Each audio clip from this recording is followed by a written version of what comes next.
Hello, it's me, the roundest man you've ever seen. How are you doing? Bad? I'm doing bad. Are you doing bad? Don't answer that, actually. I can tell. I'm just looking at you, and I can already tell. You're doing bad. We're doing bad out here. And sometimes when I'm doing bad, I find it refreshing. I find it clarifying. When your whole goddamn life collapses in flames around you, those flames, in addition to burning away everything else, burn away the bullshit. Irrelevancies and annoyances incandesce and vanish like smoke. There are some conversations that we just don't need to have anymore. Today, I am going to solve once and for all 5 contentious philosophical debates that have ravaged the internet since time immemorial. And after this video, we can all stop talking about them. The discourse will be finished, and we can all go home. And to be clear, these rulings are final. If my hot takes upset you, you may take that emotion to the grave. If you make any attempt in the comments section to continue any of these 5 debates that I have definitively ended, you will be blocked, your account will be blacklisted from YouTube, and I will arrive at your house in the middle of the night to smile creepily into your window and make tiny little scratching, growling noises. Number 1. Is a hot dog a sandwich? No, a hot dog is not a sandwich. Okay, interesting. Is a hamburger a sandwich? A hamburger is only kind of a sandwich. What does that mean? I'll explain in a moment, but go on. I can tell you have other foodstuffs you'd like me to categorize. Is a pie a sandwich? No. Is a burrito a sandwich? Also no. Here's a stumper for you. Is an open-faced sandwich a sandwich? An open-faced sandwich is a sandwich. Aha! Gotcha! An open-faced sandwich is not a sandwich just because it's in the name. It's not encircled by bread on both sides. The word sandwich being the name actually does make it a sandwich. Being encircled by bread ultimately has very little to do with it. Explain yourself. Look, the problem here is that we've been treating the question of whether something is a sandwich as a matter of metaphysics rather than what it actually is, which is a matter of sociology. Food is a physical construct, yes, but a sandwich is a social construct. Aaron, that's the craziest thing I've ever heard. You literally have to physically construct a sandwich. That's like the main thing about sandwiches. Well, that's true, but only because we've all agreed that it's true. If we were to all one day suddenly decide that slices of meat and cheese and vegetables and bread all arranged in a neat stack and eaten by hand was not in fact called a sandwich, but was in fact called a doughy boy, then that would become true as well. I don't believe you. I think that'd still fundamentally be a sandwich. Then let me use an alternate scenario to illustrate my point in a more visceral way. Let's try the potluck test. The potluck test? Yes, the potluck test. This is the ultimate test to determine, once and for all, whether or not something is a sandwich. I want you to imagine for a moment that you are organizing a potluck. Like any good potluck host, you create a spreadsheet in your Google Drive, shared with all of your guests, in which they can write down what dish they are bringing so as to avoid a situation where too many people have brought the same dish. I, a guest at your party, write down in the spreadsheet that I'm going to bring sandwiches, but then the day of the party arrives and I roll up with a massive container of hot dogs. How would you react? Well, And before you respond, I want you to look within yourself and be incredibly honest about how you would actually feel. And remember, we're talking sociology here, not metaphysics, so your immediate gut reaction, the very first thing you would think on seeing me roll up with those hot dogs, is ipso facto correct. Would you feel as though I was making an earnest attempt to feed my fellow party guests? Or would you feel like I was trying to make some big fucking point, spark a whole big fucking debate about whether hot dogs are sandwiches? Because I think I'm so clever and so interesting that I'm willing to derail the entire course of the party just to prove something that nobody actually gives a shit about. The great thing about the potluck test is that you can run basically any food through it and come out with a reliable answer that is applicable to the real world. It also proves that the category of sandwich is something with a little bit of permeability at its border. There is a spectrum here. This is why hamburgers are only kind of a sandwich. If I said I was gonna bring sandwiches and I showed up with hamburgers, you might tilt your head a little bit, but I think eventually you'd be like, okay, yeah, I guess that technically counts. Whereas if I showed up with egg rolls, or burritos, or pie, or tostadas, or any of the various foodstuffs that get brought up in this inane debate,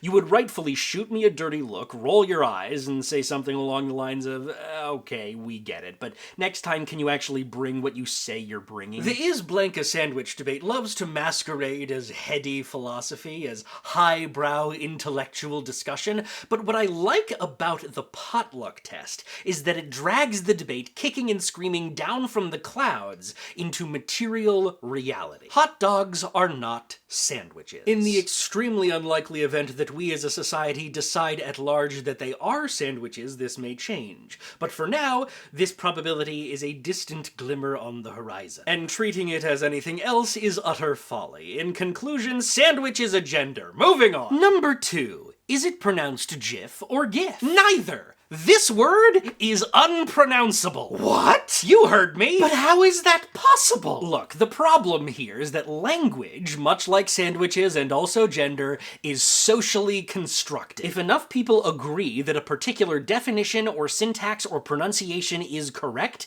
then it ipso facto becomes correct. This is why linguistics is so fascinating and complicated, because not everyone on Earth is part of the same language group or communicates the same way. But generally speaking, the rules of grammar come into being by consensus. It doesn't always feel that way, of course. The way grammar is taught in schools does not feel particularly consensus-y, and this is, of course, why authoritarian prescriptivists get their panties all in a wad when the word selfie ends up in the dictionary. But nonetheless, like it or not, language is agreed upon by the masses. If enough people start to use and pronounce and define the word selfie in the same way, then what do you know, it's a word. Now, I want you to think back for a moment. Try to remember every conversation you've had in the past 15 years or so in which this word came up naturally while you were discussing something else. Did any of those conversations not immediately devolve into a debate over whether this is pronounced GIF or GIF? No, every single one turned into a goddamn round table discussion? Then this word simply does not have a proper pronunciation. It is impossible to say it correctly. Every side of this debate annoys me. The GIF people love to say that because it stands for Graphics Interchange Format, then you should use the hard G sound from graphics. But that is simply not how acronyms work. OSHA stands for the Occupational Safety and Health Administration, a title that, while it contains several sh sounds, nowhere contains the sh sound. But because acronyms all use the pronunciation rules of whatever word they resemble, we all say OSHA. The only reason there's confusion here is that the combination of the letters G and I does not have a consistent pronunciation in English. You can use them to spell gift, giddy, and gimbal just as easily as ginger, giraffe, or ginseng. Meanwhile, the GIF people love to say that it's pronounced GIF because that's the way the creator of the file format pronounces it. But I'm over here like, since when do we give a single shit about that? Aren't we all about death of the author these days? In what world does the coiner of a word get to dictate how the rest of us use that word? Now, if Steve Wilhite were to pop out of the woodwork asserting that it's pronounced GIF, and we all listened to him, and we all started saying it the way he says it, that would be a different matter entirely, but that ain't what happened, Chief. Instead, we are all stuck in this interminable purgatory, split cleanly down the middle betwixt two parallel universes. Nobody knows whether it is pronounced GIF or GIF, and everybody who thinks they know is wrong. I don't like that this is where we are, but there is no denying the reality of the situation. We had one job, and we fucked it up, and now the injustice will never be corrected. In conclusion, I think I've decided we should wipe out all human life. I guess I'm a James Bond Bond villain now, and you know what? I'm just leaning into it.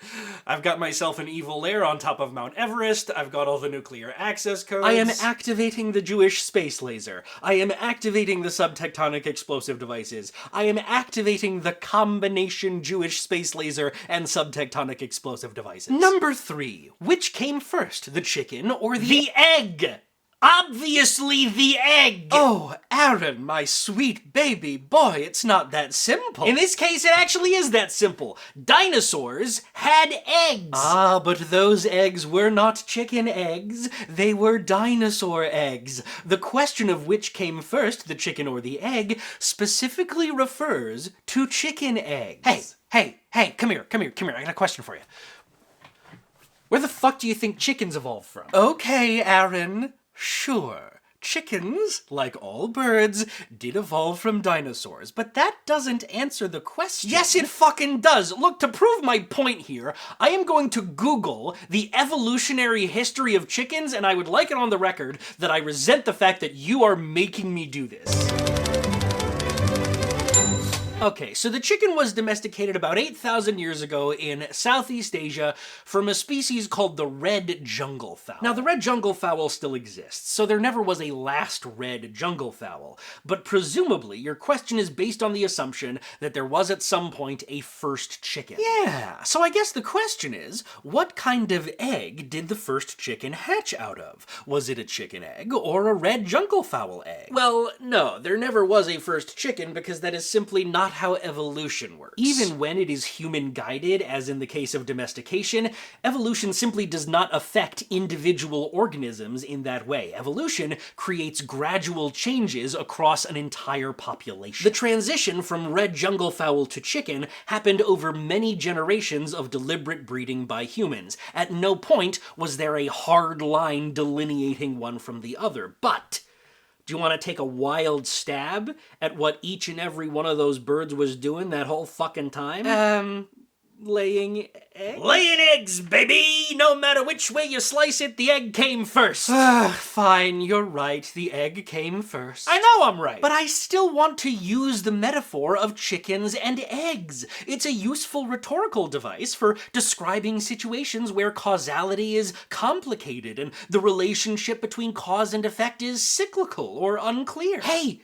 You can still do that. We use all kinds of rhetorical devices that don't make any sense when you take them literally or trace them back to their roots. And that's fine. I tell people all the time, I like the cut of your jib, my boy, even though most people I've met do not work on sailing ships and have thus never cut even a single jib. Language is by its very nature imperfect, imprecise, and more than a little ridiculous. And you know what?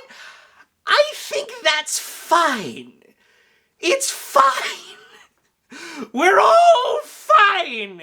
Everything's fine. Number 4. Is art subjective? What the fuck are you talking about? Like, is it possible for a work of art to be objectively bad? Or is quality ultimately a matter of opinion? Everything you've just said is so stupid, it makes me feel like my brain is dribbling out my ears. Okay then, Aaron, you irascible minx. Where do you come down in the battle of subjectivity versus objectivity? I think this whole fucking commotion is utterly unnecessary. Subjectivity and objectivity are both 100% essential to every single step of the artistic process. You cannot have one without the other. Arguing over which of the two is better is missing the point to a cosmic degree. Look, I'm just gonna explain to you how art works. Okay? I'm just gonna knock that one out real quick. Art happens when a person, or people, but for simplicity, let's just say a person, we'll call them the artist, experiences a subjective emotion and wants to communicate that subjective emotion to other people. Now, you can usually do this by expressing your emotions directly through words or actions, but sometimes you will get an emotion that is too complex for that. An emotion that is in fact so complex, it can only be expressed through art. So the artist takes that emotion and then uses a bunch of objective tools and skills to turn the emotion into a piece of art. The art has a bunch of objective qualities, but its purpose is to express a subjective idea. So next, hopefully, with the application of some hard work and a little bit of luck, the piece of art is shared with an audience. Sometimes the audience will notice objective things about the art, but if the artist has done their job properly, the objective techniques they used will make the audience feel subjective emotions. Sometimes it'll be the same emotion that spurred the artist to make the art, but not always, because all humans are different. Sometimes it'll be a completely different emotion. And that's great, that's what's beautiful about art. But the point is, even though that subjectivity was the goal, nobody in this whole interaction could have gotten there without the objective processes that brought that art into existence. So you see, subjectivity and objectivity are but two sides of the same coin, and this fact is what makes being a critic so difficult. Back in my theater criticism days, people would often ask me about whether it was difficult to write about bad plays, and the honest answer was no. Writing about bad plays was actually kind of fun. The hardest shows to write about were the perfectly fine ones. A show where I could look at it and tell that everyone who contributed was very talented and clearly worked very hard, but something about the script or the production just failed to stir an emotion in me. As a critic, your job is to start off with your subjective opinion, to react honestly to the art, and then work backwards from that reaction to distill your experience down to a set of objective truths. What did this show make me feel? And how did the artists get there? If the show didn't make me feel much, then nobody, including myself, is going to be invested in the question of how it got there, and the review will be boring to read. And if I hate a show, well, that is a feeling, and it's often fascinating to delve into the question of why I hated it so much. Sometimes the reasons a show is bad are objective. The script is poorly constructed for this or that reason. The direction nudges the actors away from the desired effect. But sometimes the reason I don't like a show is completely subjective. I just don't like Christmas shows, and I had to review more than a few. When people ask me whether art is objective or subjective, to me it's like they're asking which is more important for human survival, the brain or the nervous system. Because, like, number one, they're kind of the same thing. The brain is part of the nervous system. But even supposing there is a dichotomy to be found, the whole point is that one can't do shit without the other. The brain would be pretty fucking useless without the nervous system, and the nervous system isn't worth dick without the brain. Why would you pit two bad bitches against each other like this? Number 5. Are video games art? Yes. Yes, they are. Bye. There ain't nobody here but us chickens. There ain't nobody here at all.